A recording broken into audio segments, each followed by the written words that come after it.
All right, so I'm going to show you guys how to make a ruffle really quick. So the first thing you're going to do is you should have your fabric ready to go, the length you want.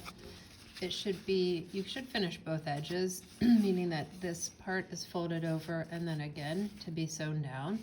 This is just to make a ruffle, so there's no wire in this one.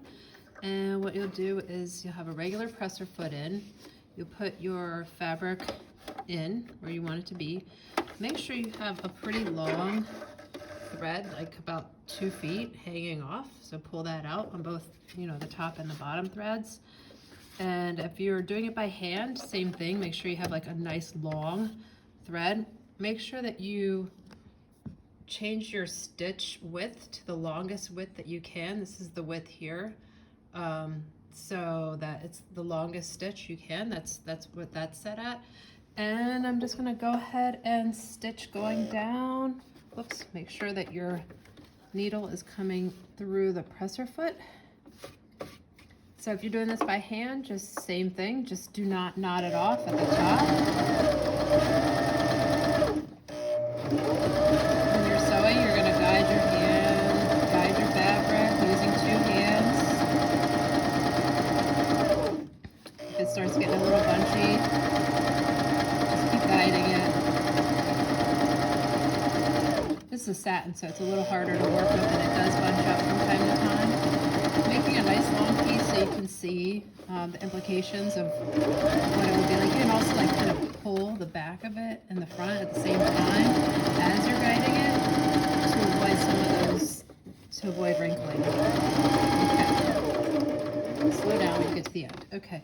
Now when you get to the end, bring your needle to the upright position. Bring your presser foot up. Pull on it so you have a nice long length there as well. And then what you're going to do is just pull. I'm just going to pull on one of these threads.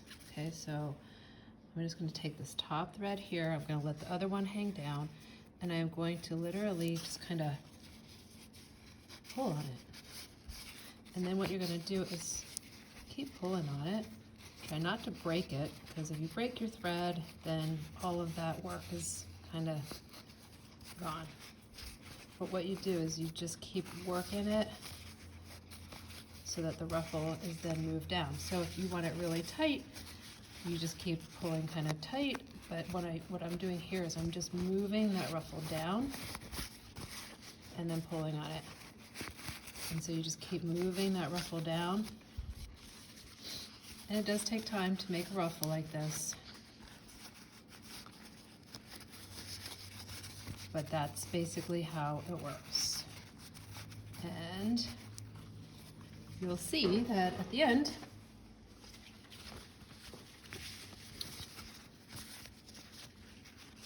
it's going to pretty much have this sort of like ruffled effect. Okay. Now, if you wanted to have wire in it, you could do the wire before or after you ruffle. Generally, you would want to do the wire. I'm just going to pull it back out flat-ish. And so I've got my wire here ready to go. And